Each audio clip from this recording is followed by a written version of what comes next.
하나님 말씀 보겠습니다. 구약 성경 예레미야 2장입니다. 구약 성경 예레미야 2장 4절에서 13절까지 보도록 하겠습니다. 예레미야 2장 4절에서 13절까지입니다. 야곱의 집과 이스라엘 집 모든 족속들아, 여호와의 말씀을 들으라. 나 여호와가 이와 같이 말하노라. 너희 조상들이 내게서 무슨 불의함을 보았기에 나를 멀리하고 가서 헛된 것을 따라 헛되이 행하였느냐. 그들이 우리를 애굽 땅에서 인도해 내시고 광야 곧 사막과 구덩이 땅, 건조하고 사망의 그늘진 땅, 사람이 그곳으로 다니지 아니하고 그곳에 사람이 거주하지 아니하는 땅을 우리가 통과하게 하시던 여호와께서 어디 계시냐 하고 말하지 아니하였도다. 내가 너희를 기름진 땅에 인도하여 그것의 열매와 그것의 아름다운 것을 먹게 하였거늘 너희가 이리로 들어와서는 내 땅을 더럽히고 내 기업을 역겨운 것으로 만들었으며 제사장들은 여호와께서 어디 계시냐 말하지 아니하였으며 율법을 다루는 자들은 나를 알지 못하며 관리들도 나에게 반역하며 선지자들은 바알의 이름으로 예언하고 무익한 것들을 따랐느니라. 그러므로 내가 다시 싸우고 너희 자손들과도 싸우리라. 여호와의 말씀이니라. 너희는 기띔 섬들에 건너가 보며 게달에도 사람을 보내 이 같은 일이 있었는지를 자세히 살펴보라. 어느 나라가 그들의 신들을 신 아닌 것과 바꾼 일이 있느냐. 그러나 나의 백성 그의 영광을 무익한 것과 바꾸었도다. 너 하늘아 이 일로 말미암아 놀랄지어다. 심히 떨지어다. 두려워할지어다. 여호와의 말씀이니라. 내 백성이 두 가지 악을 행하였나니 곧 그들이 생수에 근원되는 나를 버린 것과 스스로 웅덩이를 판 것인데 그것은 그 물을 가두지 못할 터진 웅덩이들이니라. 아멘. 이제 아침 저녁으로 쌀쌀합니다. 그렇죠? 예. 이 더위가 언제 가겠냐 그랬는데 더위가 가고 이제 또 쌀쌀한 가을을 보게 되는데요.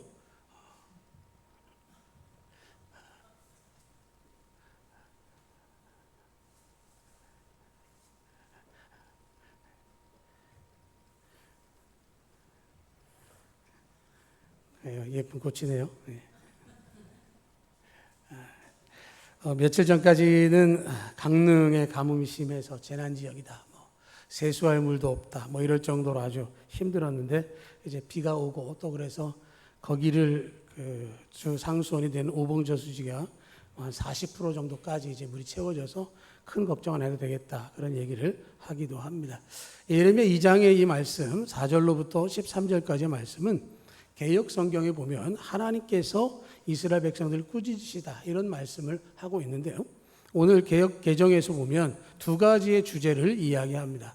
조상들이 여호와를 멀리했다라는 말과 백성이 한 악에 대해서 이야기를 하는데 한마디로 말하면 이스라엘 백성들이 출애굽할 때 하나님 은혜로 구원받았음에도 불구하고 그들이 광야를 지나는 동안에 하나님께 그들을 인도하셔서 복된 길로 이끄실 뿐만 아니라 가나안 땅에 정착하도록 해주셨음에도 불구하고 하나님을 따르지 아니하고 악을 행했다라고 하는 이야기를 하고 있는 것이고 그 모든 것의 결론적인 말씀이 바로 13절의 말씀인 것이죠. 우리 13절을 다시 한번 같이 읽겠습니다. 13절입니다. 내 백성이 두 가지 악을 행하였나니 곧 그들이 생수에 근원되는 나를 버린 것과 스스로 웅덩이를 판 것인데 그것은 그 물을 가두지 못할 터진 웅덩이들이니라. 아멘. 이스라엘 백성들이 살아가면서 가뭄을 겪으면서 비가 오지 않으니까 농사 짓기 어렵고 가뭄으로 큰 고통을 겪으니까 그것을 타개하기 위해서 사람들이 웅덩이를 팠습니다. 이스라엘은 요단강 그리고 요단강 지류인 작은 강들을 제외하고는 우리가 생각할 만한 강도 없습니다. 사천강 우리가 생각할 때 별로 크지 않죠. 요단강 가보시면 사천강보다 작습니다. 여러분들이 생각할 때 요단강 그럼 엄청 큰 강이라고 생각하는데 막상 현지에 가보면 사천강보다 작아요. 그리고 요단강을 건너면 요르단 땅입니다. 서로 이렇게 마주보고 이야기도 가능한 거리가 이스라엘과 요르단인데요. 그런 것만으로도 많지 않다는 거죠. 그래서 그런 이스라엘 땅에서는 그런 강을 제외하고는 와디라고 하는 게 있습니다. 와디는 뭐냐면 평상시에는 그냥 말라 있어요. 그런데 비가 오면 강으로 변합니다. 그랬다가 그 조금만 지나면 그 물이 싹 사라집니다. 그래서 그들이 웅덩이를 판다라고 하는 말은 뭐냐면 그 와디 주변에서 웅덩이를 파는 거예요. 그래서 물을 구할 수 있으면 좋겠다 하는 것이고, 그렇게 만든 웅덩이를 시스턴이라고 부르는데, 거기에는 평상시에 담을 수 없던 물들을 우기 때 담아두었다가 가뭄을 이기기 위해서 준비를 하는 것이죠. 그런데 가뭄이 오래되면 그 웅덩이의 물도 별로 의미가 없고요. 더 큰 의미가 없는 건 뭐냐면 그 웅덩이가 터진 웅덩이다라는 것이죠. 어딘가 막혀서 물을 막아줘야 되는데 막아주지 못하고 흘러내고 그것을 통해서 아무것도 되지 않는다라는 것을 이야기하는 것이죠. 이걸 우리 인생으로 짚어보면 나름대로 성공을 위해서 애쓰고 수고합니다. 수고하고 애쓴 웅덩이가 터져버릴 때가 있어요. 건강의 웅덩이가 터져서 병에 걸리고 나는 건강만큼은 자신해 라고 하는 것들이 되지 않을 때가 있고요. 사업은 정말로 잘 될 것 같았는데 어느 순간 거꾸러질 때를 경험할 때가 있는 것이죠. 눈에 콩깍지가 씌어서 이 사람하고 결혼하면 평생 동안 행복할 것 같고, 저 사람이 분명히 손에 물 한 번 묻히지 않게 해주겠다 그랬으니까 나는 소파에 앉아서 아줌마 치워주세요 이런 거 할 것 같은데 안 되는 경우가 있는 거죠. 내가 뭔가를 기대하고 만들었던 웅덩이들이 터져버린 웅덩이가 되는 것을 볼 수 있는 거예요. 우리는 이러한 모습이 우리 삶 가운데 있지 않기를 축복합니다. 우리는 요새 노후라는 얘기를 참 많이 듣습니다. 보험을 들고요, 저축을 하고 여러 가지 노년에 대한 대비를 하게 되는데, 근데 그게 무의로 끝나는 건 뭐냐? 그게 터진 웅덩이이기 때문에 그렇다라고 하는 거죠. 다시금 말씀드리지만 우리 인생 가운데에 터진 웅덩이가 없기를 축복합니다. 하나님께서 이스라엘 백성들에게 이 말씀을 하시면서 왜 그러면 그 13절의 말씀을 하셨느냐라고 하는 것이죠. 이스라엘 백성들이 하나님 앞에 두 가지의 악을 행했다라고 하는데, 첫 번째는 생수의 근원이 되시는 하나님을 버렸다라고 하는 것이죠. 여러분, 생수하면 뭐가 떠오르십니까? 여러분, 우리나라 물맛이 좋다고 유명한 나라였습니다. 그렇죠? 근데 언제부터 물을 사 먹었던가요? 저도 이거 설교 준비하면서 생각해 봤어요. 생수, 그래, 물. 근데 제가 중학교 때 그 미 8군 군속을 하던 분이 있었는데 냉온수기 말고요, 냉수기를 가져왔어요. 유리병에 물을 담아서 꽂으면 시원한 물이 나오는 거예요. 그게 언제냐? 제가 중학교 3학년? 2학년 그때였던 것 같아요. 그 후에 냉온수기가 등장했고요. 그 다음에 뭐 했습니까? 생수를 사서 마시고 각 가정마다 정수기가 달려있어요. 수자원공사에서 매번 광고하죠. 정수 안 해도 됩니다. 그런데 정수 안 하시는 분? 거의 없어요. 생각해보니까 한 80년대 초중반부터 시작된 것 같아요. 우리가 물을 사 먹는 거 꿈도 꾸지 않았던 일들을 우리가 경험하고 있는데요. 그런 생수를 통해서 일어나는 것이고, 그 일을 경험하면서 우리들 가운데 정말로 많은 물들이 있는 우리 입장에서 보면 이 말은 굉장히 어색한 일이었는데, 이번 가뭄을 겪으면서 그럴 수 있겠다라고 하는 것이죠. 이스라엘은 우리와는 상상할 수 없는 그런 지형이기 때문에 그런 물들이 많지가 않습니다. 그들은 하늘에서 비가 내려야 살 수 있고, 비가 내리지 않으면 농사를 지을 수 없고 고난을 겪을 수밖에 없는 것이죠. 그러니까 이스라엘 백성들에게 생수라고 하는 것은 하늘에서 내리는 비고, 그것은 하나님께서 그들에게 허락하셔야 되어지는 것이기 때문에 생수의 근원이라고 하는 것은 바로 하나님의 역사하심이다라고 하는 것인데, 그들이 하나님을 버렸다는 것이죠. 4절로부터 말씀을 보면 그런 겁니다. 5절에 보면 나 여호와가 이와 같이 말하노라. 너희 조상들이 내게서 무슨 불의함을 모았기에 나를 멀리하고 가서 헛된 것을 따라 헛되이 행하였느냐. 하나님께서 그들에게 은혜를 베푸시고 애굽에서부터 불러내셔서 가나안 땅에 정착하게 하셨는데, 그들이 그럼에도 불구하고 왜 하나님 멀리하고 헛된 것을 따라서 헛되이 행하느냐. 생수의 근원이 되는 하나님을 왜 버렸느냐라는 이야기를 하고 있는 것이죠. 8절 말씀을 보면 제사장들은 여호와께서 어디 계시냐 말하지 아니하였으며 율법을 다루는 자들은 나를 알지 못하며 관리들도 나에게 반역하며 선지자들은 바알의 이름으로 예언하고 무익한 것들을 따랐느니라. 여기 등장하는 인물들 보십시오. 제사장, 율법을 다루는 자, 서기관들이죠.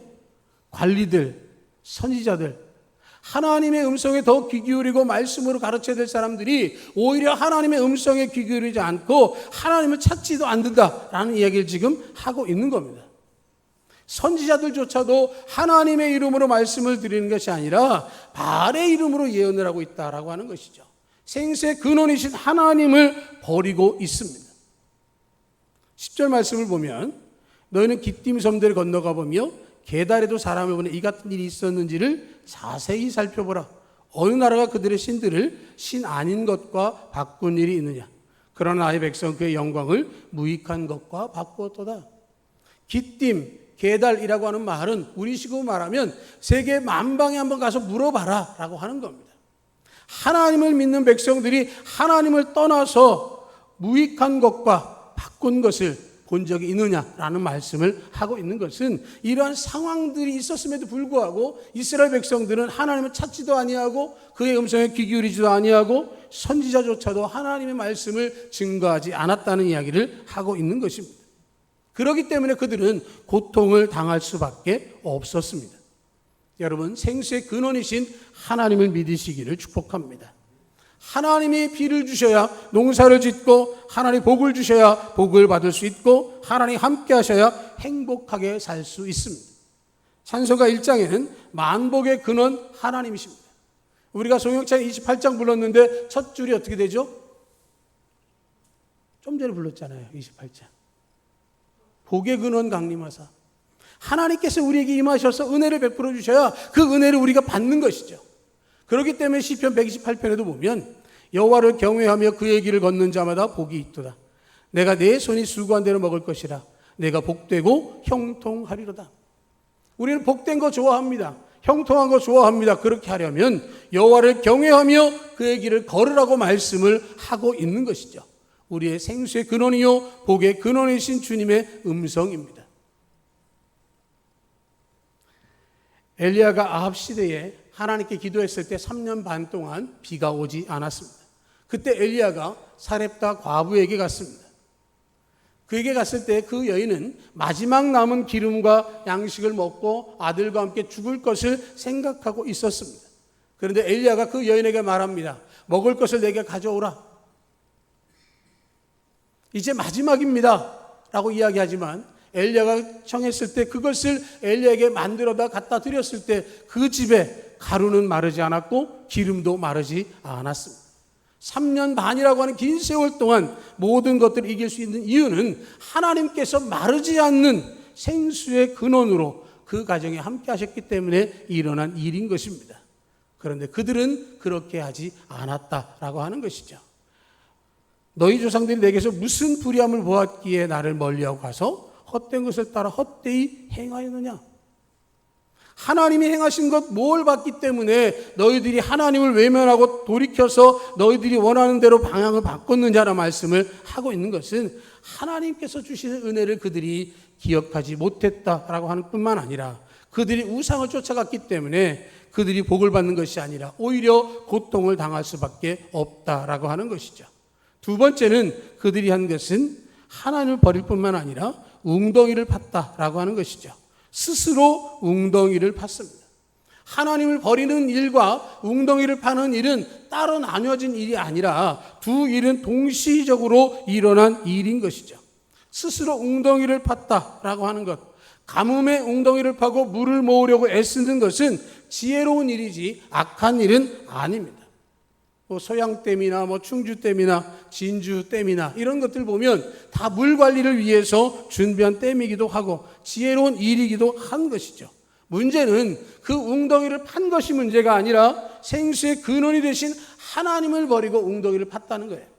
하나님의 은혜를 구하고 하나님의 역사심을 기대한 게 아니라 내가 웅덩이를 파서 하나님이 돕지 아니하신다 할지라도 하나님이 비를 주지 아니하신다 할지라도 내가 웅덩이에 물을 잘 담아두면 얼마든지 살 수 있다라고 하는 불순한 생각에 웅덩이를 팠다는 것이죠. 하나님 없이 인간의 지혜와 능력으로 얼마든지 잘 살 수 있다 하는 생각으로 웅덩이를 팝니다. 요즘으로 비춰보면 이것은 과학, 문명, 기술이라고 말할 수도 있습니다. 과학과 문명의 발달은 인간을 교만하게 만들었습니다. 처음에는 웅덩이 팔 생각을 못했는데 지혜가 생기면서 웅덩이를 파고 물을 저장합니다. 처음에 진흙을 발랐다가 석회를 발랐다가 시멘트를 발라서 웅덩이를 더 견고하게 만듭니다. 물이 잘 가둬지고 새나지 않게 하는 기술이 발달되니까 하나님 없이도 얼마든지 자기들이 할 수 있다고 생각한 것이죠. 과학으로 모든 것이 될 것처럼 이야기하는 시대를 지나고 있습니다. 이 과학 생각하면서 또 하나 생각한 게 질병의 역사입니다. 우리 영화를 보면 불치병이라고 하는 주제가 많이 나옵니다. 가장 많이 나온 주제가 뭐였습니까? 암입니다. 암. 그죠? 근데 암 전에 뭔지 아세요? 암 전에. 요즘은 그것도 혈액암이라고 부르는 백혈병입니다. 그래서 옛날 영화 70년대, 80년대 초반까지 영화를 보면 주인공이 불치병으로 죽으면 거의 대부분 백혈병으로 죽어요. 그리고 80년대 중후반 지나면서 다 어떻게 돼요? 그때부터 암으로 죽어요. 그런데 80년대 후반, 90년대 초반 되면 또 하나가 있었습니다. 에이즈예요. 그죠? 에이즈가 있었습니다. 근데 엊그제 TV를 잠깐 이렇게 스치다 보니까 그 검시의 하는 분이 그런 얘기를 하더라고요. 에이즈도 치료약이 개발이 됐대요. 그래서 약을 먹으면 에이즈에 걸려도 예전같이 뭐 몇 개월 이게 아니고 유지하면서 살 수 있다는 거예요. 근데 약값이 엄청 비싸긴 하답니다. 사람들이 점점 기술, 과학 이런 것들이 발달하니까 될 것처럼 생각한다는 것이죠. 그런데 그렇다 할지라도 하나님 없이는 잘 살 수가 없는 거예요. 성경적인 예를 보면 창세기 11장에 바벨탑 사건이 나옵니다. 여러분, 바벨탑 사건은 인류 문명의 굉장한 변화를 이야기하는 거예요. 그 전까지는 돌을 갖다가 다듬어서 쌓아서 집을 지었습니다. 그런데 창세기 11장에 들어가면 바벨탑을 쌓는 사람들이 벽돌을 굽기 시작하고 역청을 발라서 탑을 쌓기 시작합니다. 돌을 대신해서 자기들이 원하는 모양으로 벽돌을 만들고 진흙을 대신할 역청을 발라서 보다 단단하게 세워지니까 그들이 뭐라고 얘기를 하냐면 이 성과 탑을 높이 쌓아서 하늘에 닿게 하고 우리 이름을 내고 흩어짐을 면하자, 그런 이야기를 합니다. 그런데 우리가 잘 아는 것처럼 그 일은 성공할 수가 없었습니다. 언어를 혼잡하게 하실 때 공사는 중단되고 그들이 흩어짐을 면하자 그랬지만 흩어질 수밖에 없었습니다. 성과 탑을 높이 쌓고 그것을 바라보면 그들이 잘 살 것 같았지만 그 교만함은 하나님의 역사 앞에서 한순간에 무너지고 말았습니다. 그들이 하나님을 버리고 웅덩이를 팠다는 이야기는 과학뿐만 아니라 영적으로 다른 신을 섬기고 우상을 숭배하는 것과 같습니다. 가나안에 정착해서 그들이 처음 발견한 것은 가나안 족속들이 누렸던 농사의 기술이요 그들이 섬겼던 바알과 아세라 신이었습니다. 바알은 하늘의 신이요 아세라는 땅의 신이요, 바알은 남신이요 아세라는 여신이요, 바알과 아세라의 교합을 통해서 그들이 농사를 누리는 것을 보면서 이스라엘 백성들이 우상을 섬기기 시작했습니다.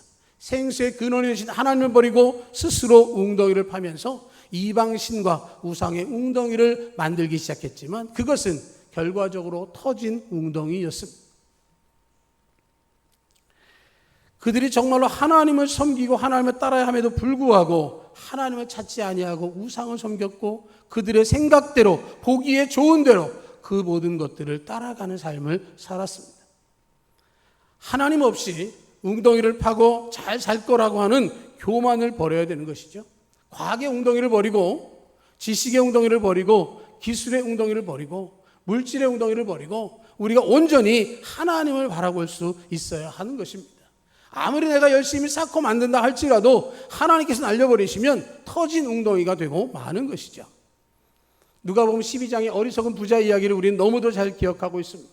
농사 잘 지었고 창고도 가득 쌓아놓고 평안히 먹고 즐기자라고 했습니다. 자기가 거둔 것들을 바라보면서 내 영혼아 먹고 마시며 즐기자라고 할 때에 하나님께서 말씀하시기를 오늘 밤 내 영혼을 내가 찾으니 그것이 누구의 것이 되겠느냐? 내가 꿈꾸고 기대했던 것, 내가 이만큼 쌓아놨으면 될 것 같다라고 생각하지만 하나님께서는 그 모든 것의 소유자가 하나님이신 것을 알고 있느냐? 무엇보다도 영원히 하나님을 알지 못하면 그 결과가 어떨 것인지를 말씀하면서 어리석다라고 말씀해 주셨습니다. 사람들은 열심히 노력하고 만들어내지만 그러나 하나님께서는 이런 웅덩이를 가리켜서 터진 웅덩이라고 말씀을 하십니다. 그것은 그 물을 가두지 못할 터진 웅덩이들이니라. 와디 주변에 웅덩이를 파고 거기에 모여있는 물들을 가득 채우고 그 물이 나가지 않도록 최선을 다해서 막아둔 그 모든 그들이 어느 날 터진 웅덩이를 발견할 때 얼마나 허무하고 실망스럽겠습니까? 어떤 노인이 돛담배를 타고 먼 바다로 나가서 낚시로 고기를 잡습니다. 매일 허탕만 치니까 사람들이 아이고 나이들 드신 양반이 뭐하러 그러냐고 2달 반 동안 한 마리도 못 잡다가 어느 날 노인이 돛새치라고 하는 큰 고기를 낚았습니다. 근데 고기가 너무 커서 배에 끌어올릴 수가 없었습니다. 사흘 동안 그 물고기와 씨름을 하다가 드디어 그 물고기를 배 근처로 끌고 와서 옆구리를 찔러서 고기를 배 옆에 끼고 항구로 돌아오기를 시작했습니다. 85일 만에 잡은 큰 고기, 나도 낚을 수 있다라고 하는 것을 사람들에게 보이기 위해서 행복함으로 돌아온 그 길을 그 옆구리를 찔른 피 때문에 상어들이 쫓아와서 돛새치를 뜯어먹기 시작합니다. 뺏기지 않기 위해서 상어들과 치열하게 싸움을 벌였습니다. 나는 그저 나이 많은 노인이 아니다 라고 하는 것을 드러내고 싶었지만 쉽지 않았고요. 항구를 바라보고 있는 그 순간까지도 상어들은 그 고기를 뜯어먹었기 때문에 결국 항구에 들어왔을 때 그 노인이 건진 것은 살이 다 떨어져 나간 앙상한 뼈만 남게 되었습니다. 그 뼈를 바라보면서 노인이 허탈한 심정으로 침대에 누워서 깊은 잠에 빠집니다. 이게 바로 해밍웨이의 노인과 바다의 줄거리입니다. 내가 무엇인가를 해서 내가 어떤 사람인지 보여주겠어 라고 노력을 해서 무언가를 거두지만 그러나 그것에 대해서 하나님께서 지켜주시지 아니한다면 그것은 결국 교만이라고 하는 것으로부터 무너져가는 터진 웅덩이가 된다라는 것이죠. 하나님을 버리고 다른 신을 섬기고 우상을 섬기는 것은 터진 웅덩이인 것입니다. 내 삶의 어떤 노하우, 내 경험, 내 모든 것들을 통해서 살아갈 수 있다고 하는 것들은 하나님 앞에서 보면 터진 웅덩이와도 같은 것이죠. 갈릴리 호수에서 밤새도록 고기를 잡지 못했던 그물을 씻고 있던 시몬이 예수님의 말씀을 듣고 깊은 데로 가서 그물을 내렸을 때 그물을 내리러 가면서 무슨 생각했겠습니까?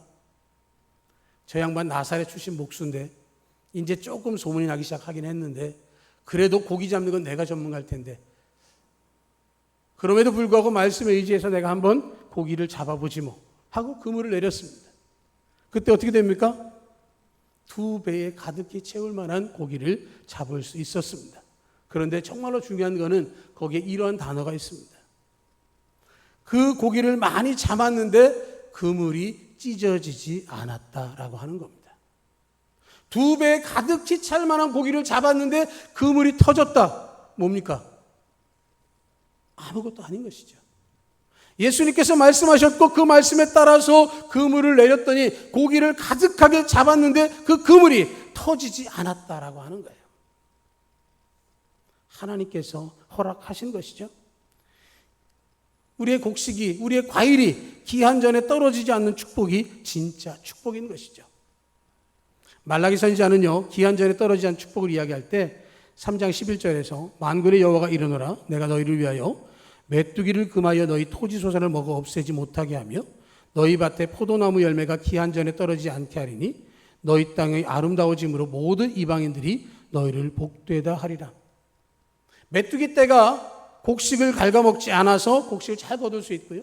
기한 전에 떨어지지 않는 포도가 있어서 좋은 포도를 거둘 수 있습니다. 말라기 선지자는 이러기 위해서 우리를 향해서 정직한 11조를 드려야 한다고 말씀을 합니다. 하나님의 것을 하나님께 드릴 때 하나님께서 이 약속을 지켜주신다고 말씀을 하고 있습니다. 그 당시의 백성들은 자신들을 지배하는 총독에게조차도 줄 수 없는 그러한 것들로 하나님께 드리면서 그것이 충분한 것처럼 자신들 마음에 따라서 판단하고 행했습니다. 여러분, 정말로 중요한 것은 하나님이 우리에게 무엇을 원하시는지를 분명하게 알아야 하는 것입니다. 인생을 지혜롭게 사는 것 중요합니다. 우리가 가지고 있는 지식과 경험을 통해서 인생을 꾸려가는 것 중요합니다. 그런데 정말로 중요한 것은 축복은 생수의 근원 되신 하나님을 잘 섬기는 데 있음을 우리가 잊지 않아야 하는 것입니다. 하나님을 버리고 인간의 교만을 갖고 웅덩이를 파지 않는 것이죠. 세상의 신과 우상을 버리고 하나님의 말씀을 따라서 살아야 하는 것입니다.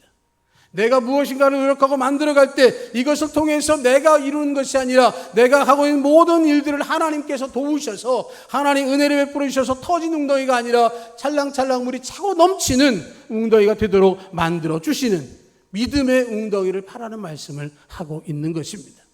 말씀을 따라서 웅덩이를 팔 때 터진 웅덩이가 아니라 정말로 든든한 웅덩이가 되어지는 것이고 충만한 복을 경험하게 되어지는 것이죠. 우리는 정말 신앙 가운데 하나님을 잘 섬기고 교만하지 않고 겸손하고 말씀 따라 사는 것이 곧 하나님을 믿는 것입니다. 여러분의 삶 가운데서 정말로 믿음의 웅덩이를 깊이 파고 은혜의 물, 생수가 되신 성령의 충만함을 누리고 성령과 함께 동행하는 모두가 되시기를 주의 이름으로 축복합니다. 아멘.